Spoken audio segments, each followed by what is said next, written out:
Hello दोस्तों, मैं Shivam sir. मैं आज आपको क्लास 10 की मैथ पढ़ाऊंगा, यूनिट 1.1।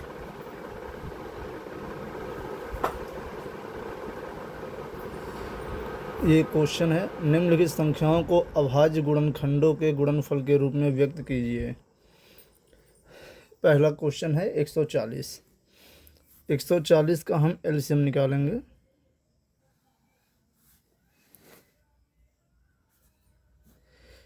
देखिए, इसका इकाई अंक 0 है, तो ये 2 से डिवाइड होगा, तो 2 से इसमें हम भाग देंगे। 2 सत्ते 14 और ये 0। अभी भी इसका इकाई अंक 0 है, 2 से डिवाइड करेंगे, 2 से भाग देंगे, 2 तिहाई 6, 2 पंचे 10। अब इसका इकाई अंक 5 है। अब ये 2 से डिवाइड नहीं होगा। अब इसको 3 से चेक करेंगे, तो 3 से भी ये डिवाइड नहीं होगा। अब इसका इकाई अंक 5 है, तो इसको हम 5 से डिवाइड करेंगे। 5 सत्ते 35 और 7 एकम 7।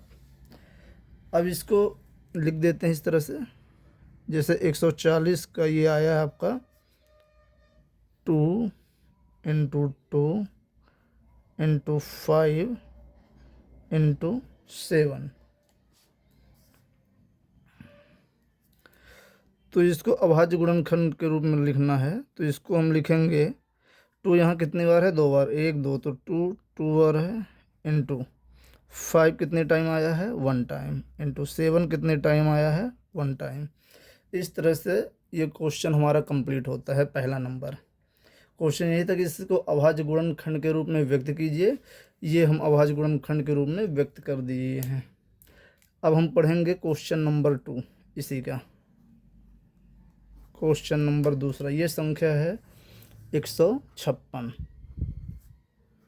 इसी तरह से हम इसका भी एलसीएम निकालेंगे 156 का।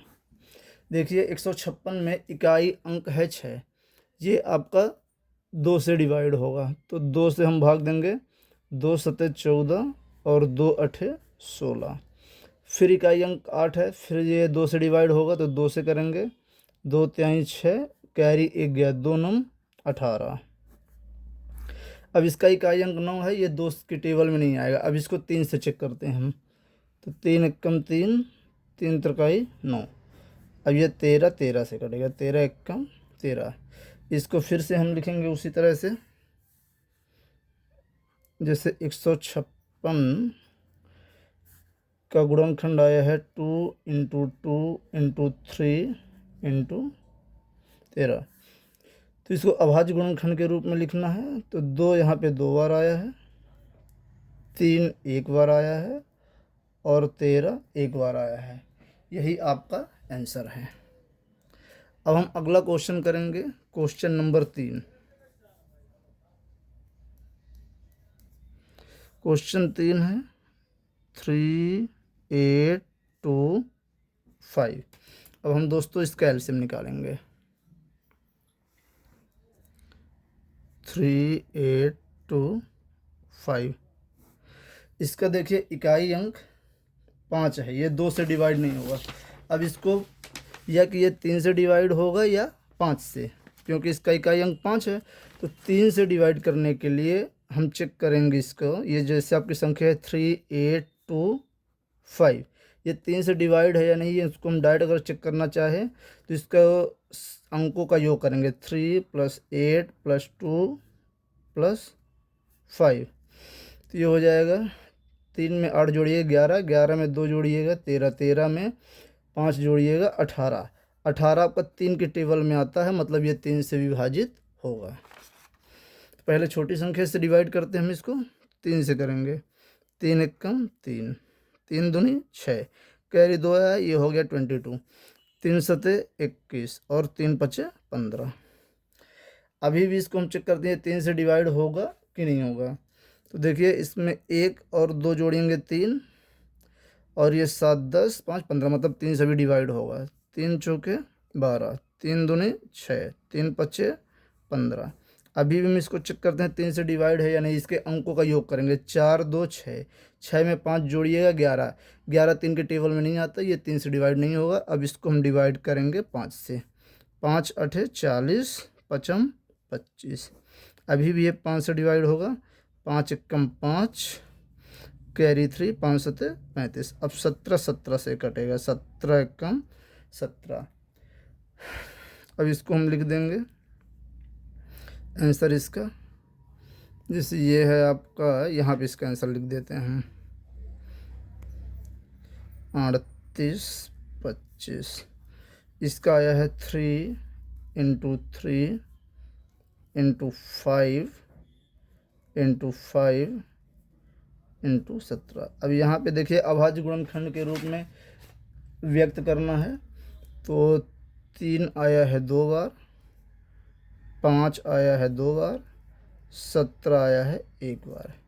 दोस्तों यही हमारा आंसर है।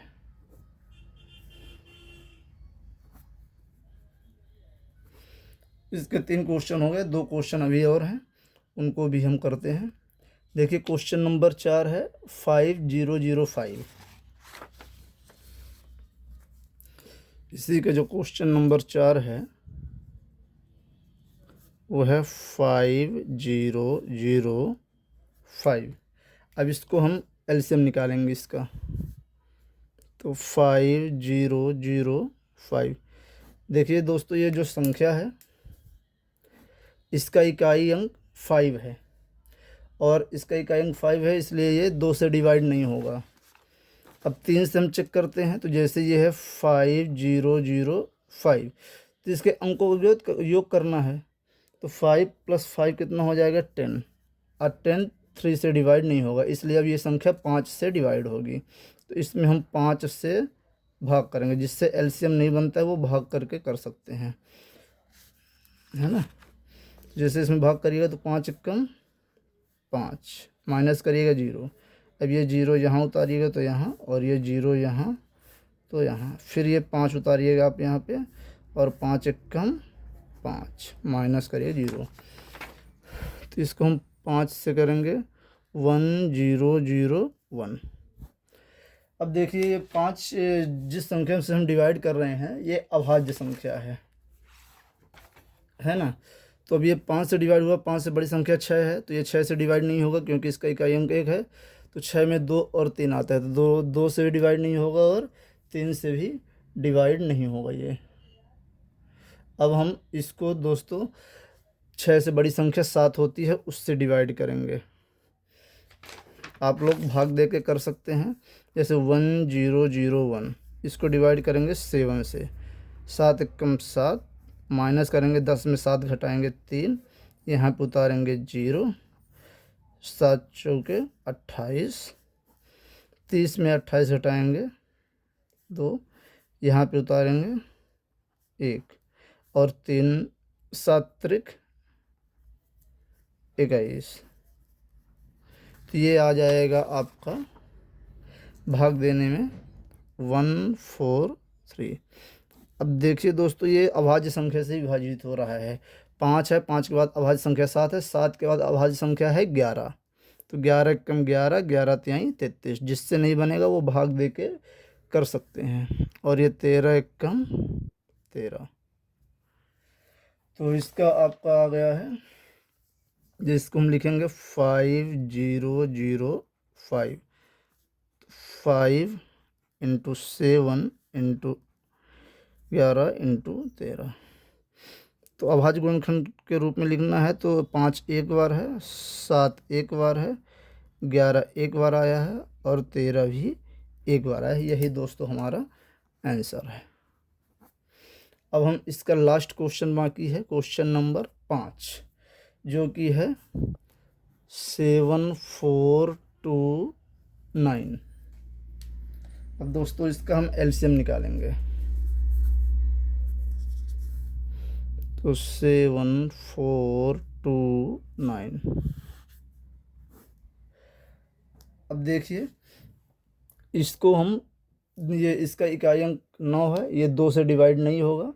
3 से आप चेक कर सकते हो इसके अंकों का योग, 7 में 4 जोड़िए 11, 11 2 13, 13 में 9 जोड़िएगा आप तो आएगा 22, जो कि 3 से डिवाइड नहीं होगा। अब देखिए इसका इकाई अंक जो है 9 है, लास्ट का 2 डिजिट देखिएगा 29। ये डायरेक्ट हम इसको डिवाइड करेंगे अभाज्य संख्या से, तो ये होगा आपका अभाज्य संख्या 5 से नहीं होगा, 7 से भी आप चेक कर लिए नहीं होगा, है ना। 7 के बाद आपका इसमें है 11, 13, इनसे डिवाइड। अब ये होगा आपका 17 से डिवाइड। आप इसमें 17 से भाग करके चेक कर सकते हैं।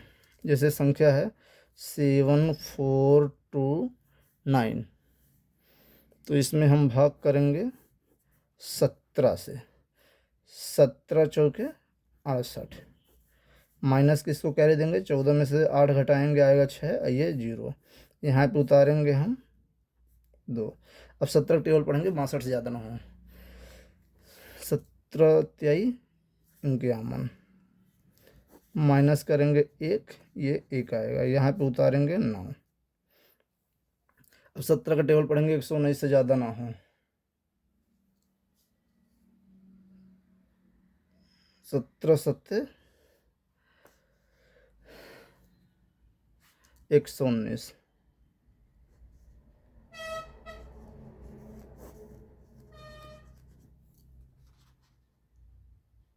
तो ये आ जाएगा दोस्तों आपका 17 से डिवाइड करेंगे 437। अब अभाज्य संख्या है 17 के बाद अभाज्य संख्या है 19, तो 19 से डिवाइड करेंगे। 19 दूना 38, कैरी 3, तो ये हो गया 57, तो 19 तिया 57। अब 23 अभाज्य संख्या है, 23 23 से ही दोस्तों कटेगा, 23 एकम 23। इसको हम लिखेंगे 7429। इसका जो गुणनखंड आया है 17 गुणे 19 गुणे 23, तो अभाज्य गुणनखंड के रूप में लिखना है। 17 एक बार है, 19 एक बार आया है, और 23 एक बार आया है। ये हो गया आंसर दोस्तों। 1.1 का क्वेश्चन नंबर फर्स्ट में 5 क्वेश्चन थे जिन्हें अभाज्य गुणनखंड के रूप में व्यक्त करना था, तो इनको हम कंप्लीट कर लिए हैं। इनका पहले आप एलसीएम निकालना है, और एलसीएम निकालने के बाद जो संख्या जितनी बार आई है उतनी बार उसकी घात चढ़ा देना है। यही है आपका अभाज्य गुणनखंड। यदि आपको वीडियो अच्छी लगी हो तो लाइक और सब्सक्राइब करें। धन्यवाद।